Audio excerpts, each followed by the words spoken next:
नमस्कार मित्रों। जो भी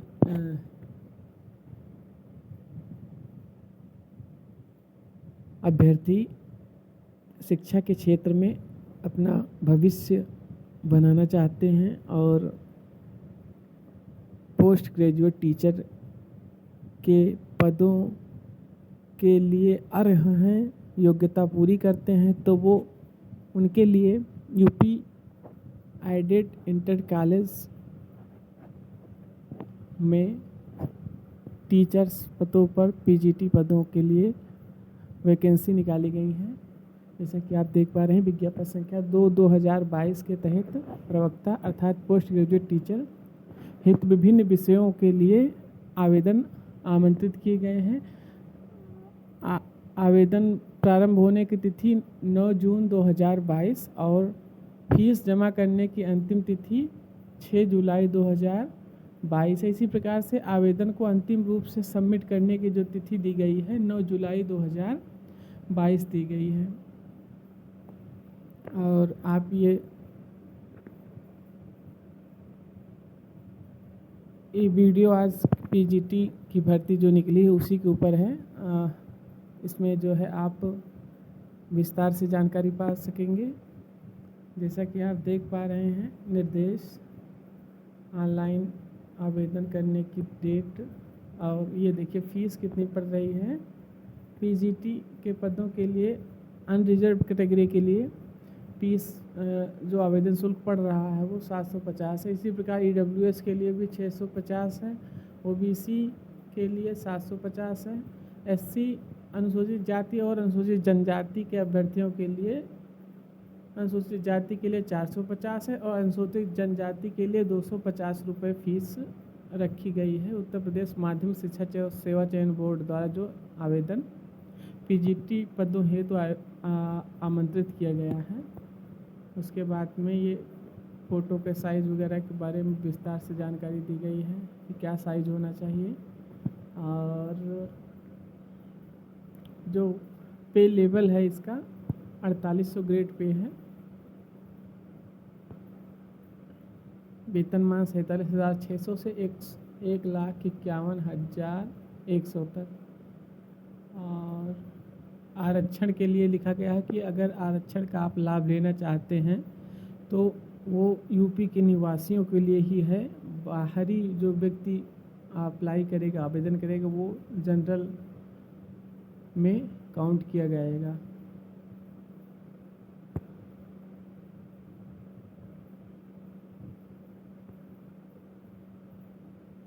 यदि आप हमारे इस चैनल पर नए हैं तो चैनल को सब्सक्राइब करिएगा, शेयर करिए, कमेंट करिएगा। भर्ती प्रक्रिया का जो ये मानक है आप देख पा रहे हैं, क्या किस हिसाब से ये भर्ती की जाएगी।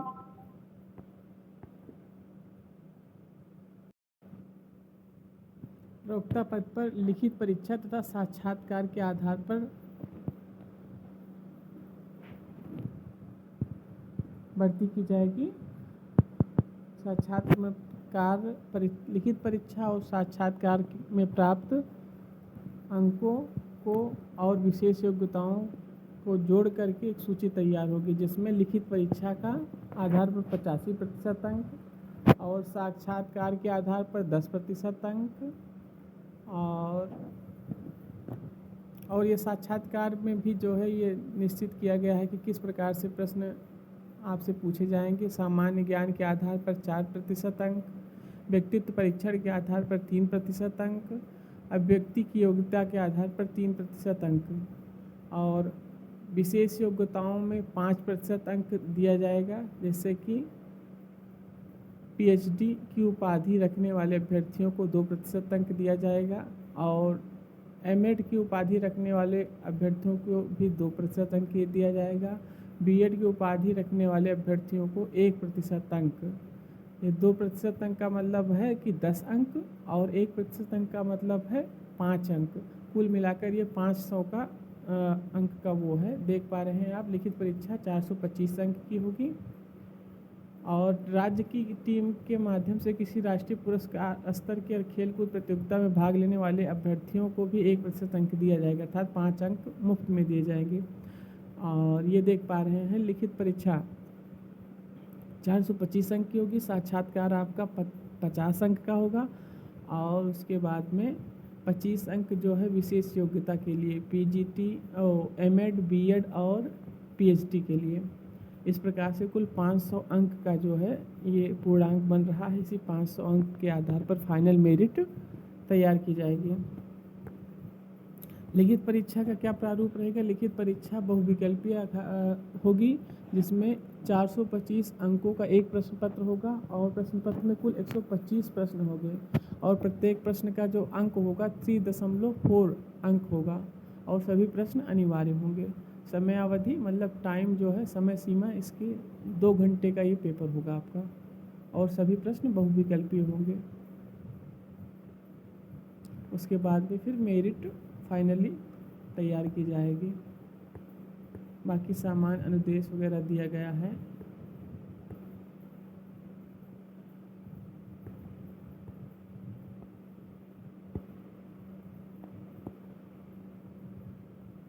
निर्देश दिया गया है। अभ्यर्थी के अनर्ह होने के संबंध में चयन बोर्ड का निर्णय अंतिम होगा। उत्तर प्रदेश के आरक्षित श्रेणी के सभी अभ्यर्थी आवेदन में अपनी आरक्षण श्रेणी अवश्य अंकित करें।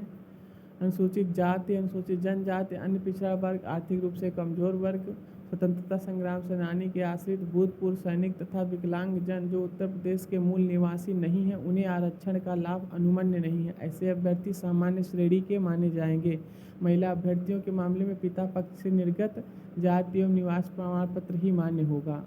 मतलब जो भी आरक्षण का फायदा दिया जाएगा वो यूपी के निवासियों को ही मिलेगा। बाहरी जो अभ्यर्थी आवेदन कर सकते हैं वो जनरल के पदों हेतु योग्य माने जाएंगे। आरक्षित पदों के लिए वो अयोग्य हैं।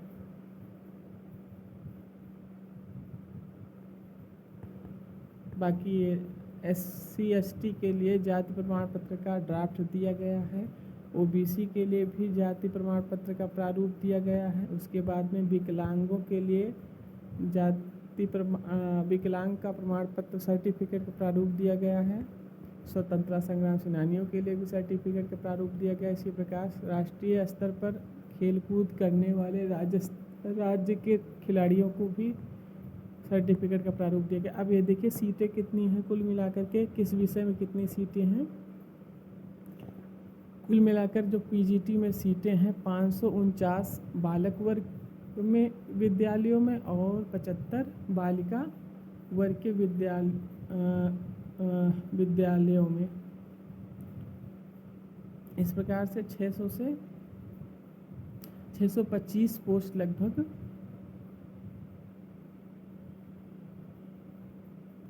PGT की हैं। और ये सबसे बड़ी बात है कि जो बालिकाएं हैं, जो महिलाएं हैं, जो फीमेल हैं, वो बालक वर्ग और बालिका वर्ग दोनों विद्यालयों के लिए आवेदन कर सकती हैं स्कूलों के लिए। और जबकि बालक वर्ग के अभ्यर्थी जो मेल हैं वो सिर्फ बालक वर्ग के विद्यालयों के लिए, बालक वर्ग में जो सीटें आई हैं उसी के लिए आवेदन कर सकेंगे। PGT हिंदी में जो कुल सीटें हैं बालक वर्ग की देख पा रहे हैं आप। PGT हिंदी में कुल सीटें हैं 81 हैं और जिसमें जनरल की 53 सीट है, OBC की 20 सीट है, SC की 8 सीट है और ST की कोई भी सीट नहीं। इस प्रकार से कुल 81 सीट हैं PGT हिंदी में बालक वर्ग की। और बालिका वर्ग में देखा जाए तो जनरल की 4 सीट है। कुल मिलाकर सिर्फ 4 सीटें हैं PGT हिंदी की।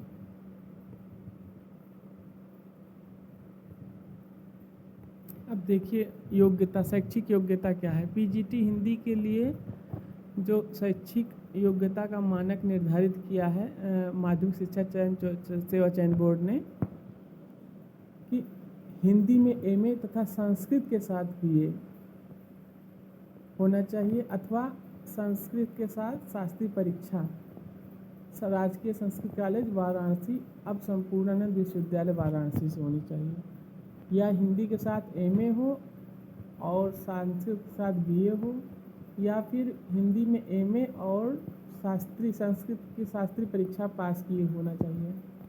और प्रशिक्षण योग्यता वरीयमान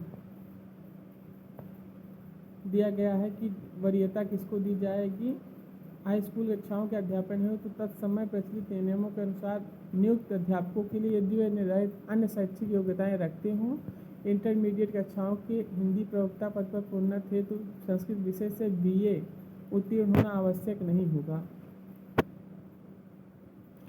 और तीसरा जो मानक है, हिंदी में एमए के साथ संस्कृत विषयों से स्नातकोत्तर परीक्षा उत्तीर्ण योग्यताधारी को इंटरमीडिएट कक्षाओं के प्रवक्ता पद पर सीधे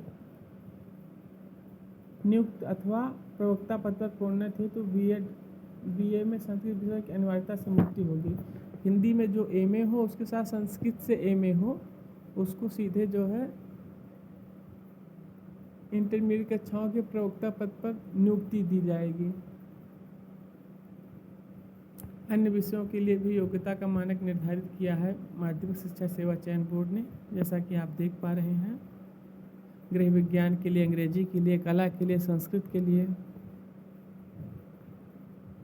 वाणिज्य के लिए, कृषि के लिए, अर्थशास्त्र के लिए, नागरिक शास्त्र के लिए, इतिहास के लिए, भूगोल के लिए अलग अलग मानक सबके लिए जो भी। और उसके बाद में मनोविज्ञान के लिए इस प्रकार से मनोविज्ञान, समाजशास्त्र, रसायन विज्ञान, शिक्षा शास्त्र, जीव विज्ञान, भौतिक विज्ञान, इस प्रकार से कुल 18 विषयों के पीजीटी अध्यापकों के लिए आवेदन पत्र आमंत्रित किया गया है। ये परीक्षा नियंत्रक नवल किशोर जी का हस्ताक्षर। और उसके बाद में कुछ महत्वपूर्ण सूचनाएं जारी की गई हैं। यदि आप हमारे इस चैनल पर नए हैं तो चैनल को सब्सक्राइब करिए, लाइक करिए, शेयर करिए, कमेंट करिए।